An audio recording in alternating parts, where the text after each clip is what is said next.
ये कार्यक्रम सत्य घटनाओं से प्रेरित है। जिनके साथ ये घटनाएं घटी उसकी वास्तविकता उन्हीं तक सीमित है। भूत प्रेतों और असामान्य विषयों के होने पर चैनल कोई दावा नहीं करता और न ही प्रोत्साहन करता है।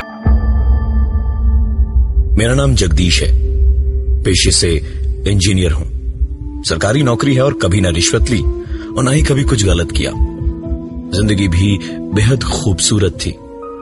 एक प्यार करने वाली बहुत ही अच्छी सी बीवी थी, शुभांगी, और एक मेरी बेटी तमन्ना।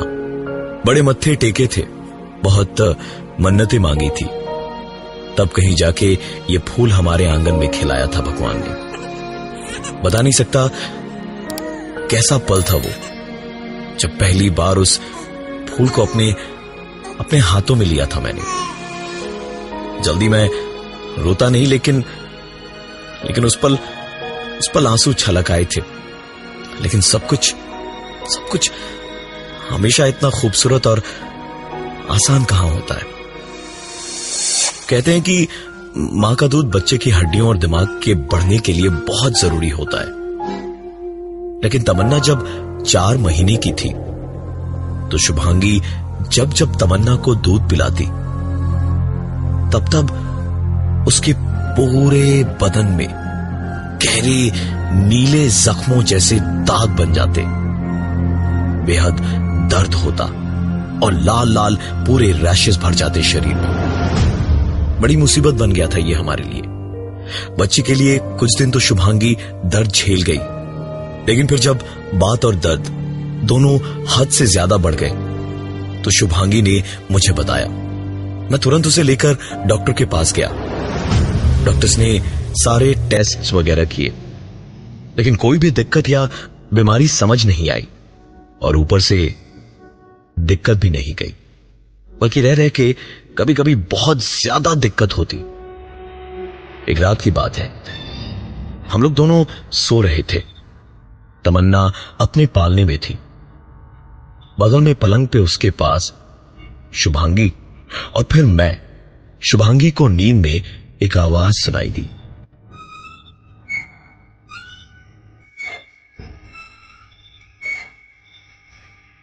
पहले तो नींद में समझ ठीक से नहीं आया, लेकिन जैसे ही शुभांगी को समझ आया कि ये पालने की आवाज है तो झट से उठ के बैठी और अंधेरे में भी बाहर से आती हल्की सी रोशनी में उसने साफ साफ देखा कि पालना हिल रहा था, जैसे कोई बाकायदा तमन्ना को झुला रहा हो। लेकिन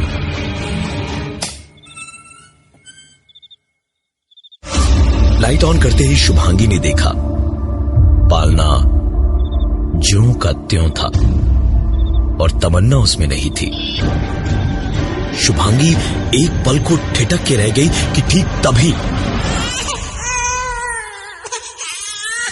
तमन्ना के रोने की आवाज सुन के वो पलटी तो देखा तमन्ना पालने पर नहीं, पलंग पे दोनों के बीच लेटी हुई थी। शुभांगी मुझ पर चिल्लाने लगी कि मैंने क्यों तमन्ना को पालने से उठा के हमारे बीच में सुलाया है। नींद में अगर उसे हाथ पैर लग जाता तो इतनी सी बच्ची को रात बिरात कहां ले जाते। पर मुझे तो कुछ समझ ही नहीं आ रहा था। मैं तो सोच रहा था कि उसने कोई बुरा सपना देखा तो शायद तमन्ना को अपने पास लेकर बैठी हो वो। थोड़ी देर हम दोनों के बीच में ही बहस हुई। फिर तमन्ना को वापस पालने में सुला के हम दोनों भी लेट गए। मैं तो तुरंत ही सो गया था, लेकिन शुभांगी ने लेटे लेटे एक आवाज सुनी।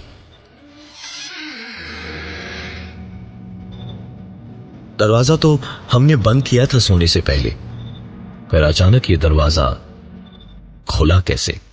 शुभांगी ने देखने के लिए लाइट जलाई तो देखा दरवाजा तो बंद पड़ा था। इसे अपना वहम समझ के शुभांगी लेट गई और उसे कुछ ही देर में नींद आई, जब उसकी नींद एक बार फिर एक और आवाज से टूटी।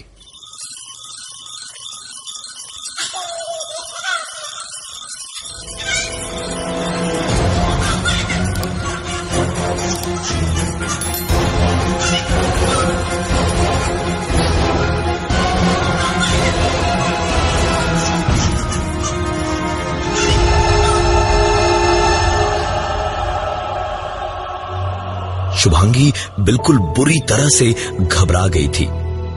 तमन्ना को सीने से लगाए हुए सारी रात बैठी रही। ठीक से सोना तो दूर की बात थी, उस रात पलके भी नहीं झपकाई होंगी ठीक से उसने। एक आध बार लेटी भी तो नजर सोती हुई तमन्ना पे ही रही और रह रह के इधर उधर पूरा कमरा देखती रही, कहीं हाथ पैर न लग जाए 4 महीने की बच्ची पे। इसलिए मुझे भी नींद में बार बार इधर उधर हटाती रही। ऐसी छोटी मोटी दिक्कतें अगले 4 महीने तक लगी रहीं, लेकिन कहीं तो कुछ जरूर बहुत अजीब था। लेकिन कभी ऐसा कुछ भी हुआ नहीं कि जिससे हम लोग बहुत परेशान होते या डरते। आखिरकार वो दिन भी आ ही गया। तमन्ना 8 महीने की हुई तो मैंने उसके लिए एक वॉकर खरीदा। 1-2 दिन में ही छोटी सी बच्ची को उसकी आदत भी हो गई। संडे का दिन था, मैं किचन में शुभांगी की मदद करने में लगा हुआ था। तमन्ना वॉकर पे थी और बाहर के कमरे में अपने झुंझुने से खेल रही थी। शुभांगी खाना बना रही थी और मैं किचन में उसकी मदद करने में मशगूल था। जब अचानक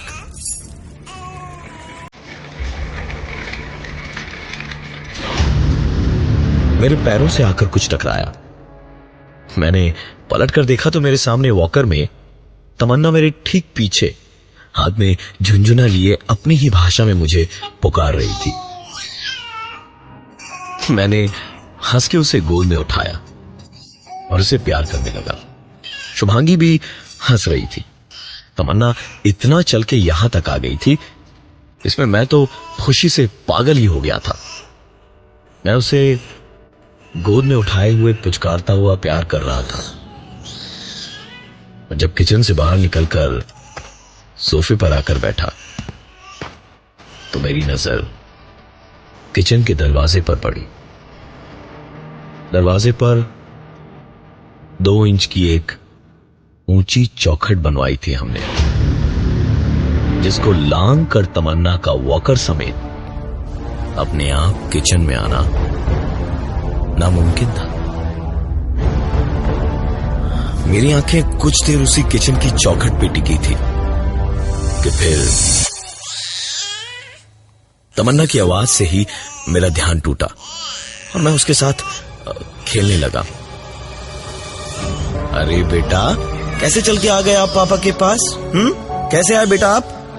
जो बच्ची कुछ बोल ही नहीं सकती थी, उससे मैं मेरे डर का जवाब मांग रहा था। उसने जवाब दिया भी। मेरे खेलते खेलते ही उसने मेरा मोबाइल निकाल के देखना और उससे खेलना शुरू किया। मैं उसकी गाल खींच रहा था और कह रहा था, अच्छा जी आप फोन करोगे? क्या बोलोगे आप फोन करके बेटा? बच्ची ने फोन कान से लगाया और उसने साफ साफ कहा,